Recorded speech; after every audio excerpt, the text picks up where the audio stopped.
NVN के दोस्तों, नमस्कार, सलाम, कमाल की बात में खुशामदीद, वेलकम, स्वागत।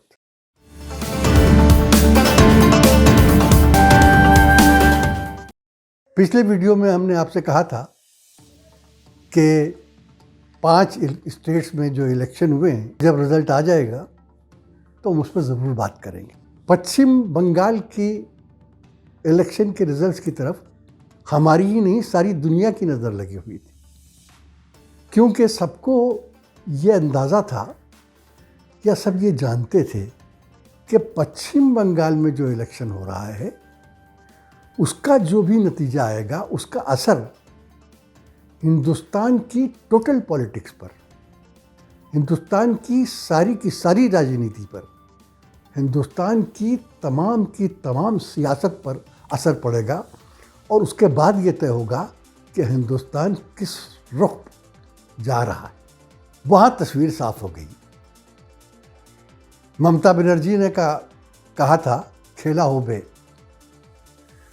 तो खेला तो हो गया, बल्कि सच पूछिए तो खेला नहीं, महाखेला हो गया। यानी सारी के सारी जो एक्सपेक्टेशन थी, सारे के सारे जो अंदाजे थे, सारे के सारी जो अटकल पच्चू लगाए जा रहे थे, सब फेल हो गए। सारे एग्जिट पोल रद्दी की टोकरी में डालने के काबिल हो गए। पहले भी हुआ करते थे, अब तो बिल्कुल हो गए। ममता बनर्जी के लिए कहा जा रहा है कि वो शायद नंदीग्राम में अपनी सीट हार गई हैं। अगर ये हार हुई भी है तो इससे कोई फर्क नहीं पड़ता है, कहाँ 200 सीट से ऊपर और कहाँ 1 सीट। और मज़ा ये है कि पिछले असेंबली इलेक्शंस में 2016 में टीएमसी को 211 सीटें मिली थी। उस वक्त भी लोगों की आंखें फैल गई थी। इस वक्त जब हम ये वीडियो बना रहे हैं, ये खबर आ चुकी है कि टीएमसी को 294 294 की असेंबली में 215 सीट्स मिल चुकी, यानी 2/3 से भी ज़्यादा। दूसरी तरफ बीजेपी जैसे हर इलेक्शन में उनके जो चौपट चाणक्य हैं, नारा लगाते हैं कि इस बार इस नंबर के पार, इस बार उस नंबर के पार। यहाँ भी उन्होंने कहा था इस बार 200 के पार। तो खैर वो 200 के पार हुए या नहीं हुए तो हम बाद में बताएंगे, आपको मालूम भी होगा। लेकिन आप शायद ये सोच रहे हों कि हमने ये बात शुरू उस मशहूर नरेंद्र मोदी जी की वीडियो क्लिप के साथ क्यों नहीं की, जो हर सोशल मीडिया पर आप देख रहे होंगे और दिखाई जा रही है। वो वीडियो क्लिप आप भी देख लीजिए। दीदी,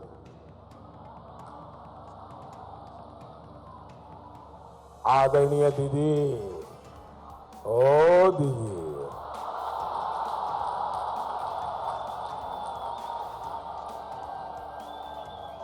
दीदी, ओ दीदी। जी हाँ, दीदी ओ दीदी। इस वीडियो क्लिप का हर जगह मजाक उड़ाया जा रहा है, मगर हमने इसका मजाक हम नहीं उड़ाते। हमारा ख्याल ये है कि जो मोदी जी कहना चाहते थे या उन्होंने जो कहा, वो कहने के लिए उन्होंने वक्त सही नहीं चुना। यानी उन्होंने ये बात दीदी को इस तरह उस वक्त पुकारा जब इलेक्शन हो रहे थे। अगर वो दीदी को ये रिजल्ट्स आ जाने के बाद इस तरह पुकारते और इसके साथ 2 जुमले और बढ़ा देते कि ये तुमने क्या किया दीदी, हमारा तो कबाड़ा हो गया, हमें तो तुमने कहीं का भी नहीं रखा, तो यकीनन ये बात, उनकी ये पुकार सही भी लगती और ये लगता कि वो दिल की गहराइयों से पुकार रही है। 2019 के लोकसभा इलेक्शन में बीजेपी ने बड़ा पाला मारा था वेस्ट बंगाल में, पश्चिम बंगाल में। 18 लोकसभा सीटें छीन ली थी टीएमसी और दूसरी पार्टियों से, और इन 18 लोकसभा सीट्स में 121 असेंबली कॉन्स्टिट्यूंसी में बीजेपी को बढ़त हासिल हुई थी। तो ये सोचा जा रहा था, सारे के सारे जो एनालिसिस थी और जितना विश्लेषण था और जितना तज्जिया था वो इसी पे बेस था कि 121 सीटों पर चूँकि बीजेपी को बढ़त मिली थी लोकसभा इलेक्शन में, तो उसी के आसपास तो कहीं ज़रूर मिलेगी। लेकिन अब इसको क्या कीजिए कि दीदी ने वो भी नहीं करने दिया और मोदी जी को 75 या 76 सीटों पर समेट कर रख दिया। तो उसके बाद अगर उनके मुंह से हाय निकलती तो वो हाय सुनी जाती। इसके अलावा आप ये सोचिए, मैंने तो अपनी ज़िंदगी में कभी नहीं देखा। मैं हिंदुस्तान का इलेक्शन पहले इलेक्शन से देख रहा हूँ जब मैं बच्चा था, 1952 का इलेक्शन, और आज तक मैंने सैकड़ों इलेक्शन देखे हैं। मैंने आज तक हिंदुस्तान के किसी प्राइम मिनिस्टर को इस तरह स्टेट इलेक्शन में, राज्यों के चुनाव में, सूबाई इंतखाबात में इस तरह मजनू बनकर हिस्सा लेते नहीं देखा। पागलपन की तरह इन्वॉल्वमेंट मैंने नहीं देखा, ये मैंने पहली मर्तबा देखा।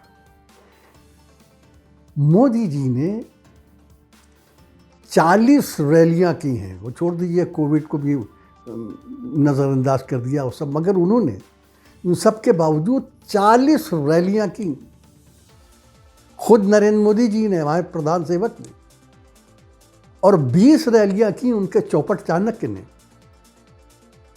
और उनकी जो कैबिनेट, सेंट्रल कैबिनेट है, जो उनका मंत्रिमंडल है, वो सारा का सारा, उसके तमाम मंत्री अपना सारा काम धाम छोड़कर, यूँ भी वो कौन सा काम धाम करते हैं, लेकिन जो करते थे वो भी छोड़कर सब बंगाल में विराजमान थे।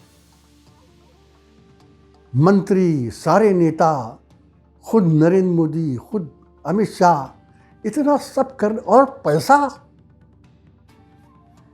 कोई अंदाज़ा नहीं लगा सकता कि कितना पैसा खर्च किया गया है। सारा पश्चिम बंगाल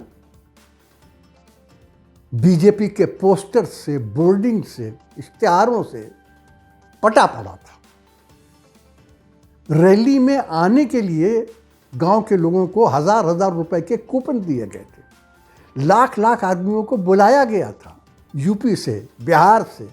लेकिन इतना पैसा, इतनी मेहनत, इतना चीख पुकार, इतना हंगामा, इतना शोर शराबा करने के बाद हाथ आई कुछ 75-76 सीटें। भाई, हो सकता है कि लोग कहें कि पहले 3 थी या 75 हो गई, बहुत बड़ी बात है। हमारी तो समझ में आता है कि यह सरासर घाटे का सौदा था। इसके अलावा ये जो जिस तरीके से हमारे प्रधान सेवक ने दीदी को पुकारा है, इसे देखकर हम नहीं, बाहर यूरोप में और अमेरिका में भी लोग कमेंट कर रहे हैं कि हिंदुस्तान की पॉलिटिक्स को, हिंदुस्तान की राजनीति को, हिंदुस्तान की सियासत को कितनी निचली सतह पर ला के रख दिया। ऐसा तो कभी नहीं हो, इतनी निचली सतह पर। आप खुद बताइए, हम कोई बात नहीं कहते, इलेक्शन है, शायद जिन लोगों ने ये किया है वो अपने ख्याल से ठीक ही कर रहे होंगे, लेकिन मैं आपसे पूछता हूँ कि क्या इस तरीके की हरकत किसी अपने पॉलिटिकल राइवल को इस तरीके से पुकारना, क्या ये 1 अरब 30 करोड़ आबादी वाले कंट्री और हज़ारों साल की सभ्यता और तहजीब के वारिस मुल्क के प्रधानमंत्री को, उसके प्राइम मिनिस्टर को, उसके वज़ीर आज़म को शोभा देता है? छोड़िए इस हिंदुस्तान नहीं, दुनिया के किसी भी छोटे से छोटे कंट्री का भी प्राइम मिनिस्टर अगर ये करे तो आप उसको क्या कहेंगे? तो पॉलिटिक्स को इस दर्जा नीचे लाने के जिम्मेदार भी कौन है, ये बताने की ज़रूरत नहीं। बहुत अफसोस होता है ये देख। आपको एक बात और बताऊं, आपको याद है वो मोदी जी ने ये कहा था एक रैली में कि हमें बड़ी शिकायत है आप लोगों से, हमारी पिछली रैली में आप लोग नहीं आए थे, सारी कुर्सियां खाली पड़ी थी, लेकिन फिर कहा उन्होंने, आज तो आपने कमाल कर दिया, आज तो मैं जिधर देखता हूँ मुझे सर ही सर दिखाई देते हैं, मुझे लोग ही लोग दिखाई देते हैं। आप तो बहुत खुश होकर कह रहे थे, हालांकि जो लोग दिखाई दे रहे थे वो दिखाई नहीं गए, हमें नहीं दिखाया गया कि कौन कितने लोग थे वहाँ, लेकिन वो कह रहे थे तो सच ही कह रहे होंगे कि आज तो जैसे आदमियों का समंदर है। वो ये बात कह रहे थे टॉलीगंज में। टॉलीगंज की सीट पर उनके केंद्रीय मंत्री, central minister Babul Supriyo assembly का इलेक्शन लड़ रहे थे, और जहां वो इतनी बड़ी भीड़ देखकर खुश हो रहे थे हमारे प्रधान सेवक, वो सीट भी वो हार गए। और इतने और भी उन्होंने चिकने चेहरे जमा किए थे, लॉकेट चौधरी और दूसरे, वो सब के सब हार गए। तो सारी मेहनत अकार्य थी। अब बहुत से लोग ये कह रहे हैं कि भाई ऐसा है कि एक वजह ये है कि शायद पश्चिम बंगाल में बीजेपी का कोई सहयोगी नहीं था, जैसे दूसरे स्टेट्स में उसको सहयोगी मिल जाते थे, हरियाणा में मिल गए, और उसको महाराष्ट्र में शिवसेना सहयोगी थी, पंजाब में अकाली दल था, यूपी में भी छोटे मोटे कई दल उनके सहयोगी थे, बिहार में नीतीश कुमार जी और जेडीयू थे, बंगाल में उनका कोई सहयोगी नहीं था, इसलिए भी वो ज़रा थोड़ा कमज़ोर पड़ गए। किसने कह दिया वहाँ सहयोगी नहीं था? किसने कह दिया कि पश्चिम बंगाल में बीजेपी का कोई सहयोगी नहीं था? अरे बीजेपी का सहयोगी पश्चिम बंगाल में तो इतना बड़ा था कि वो आज तक किसी पार्टी को मिल ही नहीं सकता। उनका सहयोगी, बीजेपी का सहयोगी पश्चिम बंगाल में केचुआ था। केचुआ समझ गए? केंद्रीय चुनाव आयोग, सेंट्रल इलेक्शन कमीशन। इतना बड़ा एलआई था उनका, इतना बड़ा सहयोगी था कि ऐसा सहयोगी तो जिस पार्टी को मिल जाए उसके ही वारे न्यारे हो जाएंगे। ये वो सहयोगी था जो हमारे प्रधान सेवक और उनके चौपट चाणक्य के इशारों पे नाच रहा था। जो वो कहते थे ये करना पड़ता था। कोविड की इस लहर में 8 फेजेस में इलेक्शन कराया गया। अरे मद्रास हाईकोर्ट ने अगर कहा तो क्या गलत कहा कि इस कमीशन के ऊपर तो कत्ल का मुकदमा चलना चाहिए। ये जितनी भी मौतें हुई हैं उसकी जिम्मेदार यह कमीशन है। दोस्तों सही पूछिए तो कमीशन के अलावा उसके जिम्मेदार ये लीडर भी हैं, वो तमाम लीडर, चाहे वो मोदी जी हों, चाहे वो अमित शाह हों, या फॉर दैट मैटर खुद दीदी भी हों, कांग्रेस के लीडर हों, जिन्होंने भी ये रैलियां की हैं वो सब जिम्मेदार हैं इन मौतों की। अगर ये वाकया और ये हार किसी और की पार्टी की हुई होती तो अब तक उसके सब प्रेसिडेंट वगैरह रिज़ाइन कर चुके होते। आपको याद है 2019 के लोकसभा इलेक्शन में कांग्रेस हार गई। राहुल गांधी उस वक्त थे प्रेसिडेंट कांग्रेस, वो उन्होंने इस्तीफा दे दिया। बीजेपी में इस्तीफा देने का रिवाज नहीं है। होना तो ये चाहिए था कि चूंकि नरेंद्र मोदी जी ने खुद ये इलेक्शन लड़ा था, तो अगर ये मैंडेट बीजेपी के खिलाफ है तो बीजेपी के खिलाफ नहीं, उनके खिलाफ है, क्योंकि कैंडिडेट ममता बनर्जी के अगेंस्ट कोई और नहीं था, खुद मोदी जी थे। होना तो ये चाहिए था कि वो रिज़ाइन कर देते, लेकिन वो नहीं रिज़ाइन करेंगे। वो कहते हैं, राजनाथ सिंह कह चुके हैं कि बीजेपी में इस्तीफा देने का चलन ही नहीं है, तो छोड़िए, नहीं करें। लेकिन ये जो इलेक्शन कमिश्नर थे पिछले, सुनील अरोड़ा, और अब जो हैं सुशील चंद्र, ये सब तो ब्यूरोक्रेट्स हैं। ये लोग तो रिटायर्ड आईएएस हैं। बाबुओं के बारे में ये कहा जाता है कि नेता तो बेशर्म होते हैं, लेकिन जो बाबू लोग हैं, यानी जो हमारे आईएएस ऑफिसर्स हैं, वो चूँकि पढ़े लिखे होते हैं, इसलिए उनमें थोड़ी शर्म होती है। ये भरम है लोगों को। अरे तो सुशील चंद्रा जी, कम से कम लोगों के इस भरम की लाज रख लीजिए, कर दीजिए रिजाइन। क्योंकि बंगाल के इलेक्शन में इलेक्शन कमीशन ने जो किया है वो कितने हिंदुस्तानियों का सर शर्म से झुका दिया। आपको शर्म ना है अलग बात है, हमको शर्म आती कि इस मुल्क का एक इतना ज़बरदस्त डेमोक्रेटिक इंस्टीट्यूशन, एक इतना बड़ा जमहूरी अदारा, एक इतना प्रजातंत्री इंस्टीट्यूशन,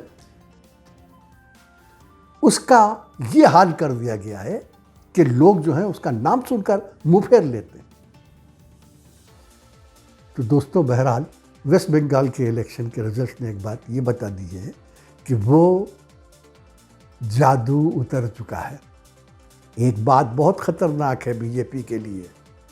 बीजेपी वालों को मालूम होना चाहिए कि अब नरेंद्र मोदी जी उनको इलेक्शन जिता नहीं पा रहे हैं। 2014 के बाद से 18 इलेक्शंस हुए हैं असेंबलीज़ के, और हर इलेक्शंस में मोदी जी ने खुद कैंपेन में हिस्सा लिया है, और हर इलेक्शन में बीजेपी की सीटें कम हुई हैं। अभी बहुत दिन तक इलेक्शन शायद नहीं है। अगले साल पंजाब, गोवा और उत्तर प्रदेश के इलेक्शंस हैं। वहाँ की बीजेपी को समझना चाहिए कि आप जिन पर बहुत आसरा करते थे, अब उन पर आसरा करना छोड़ दीजिए।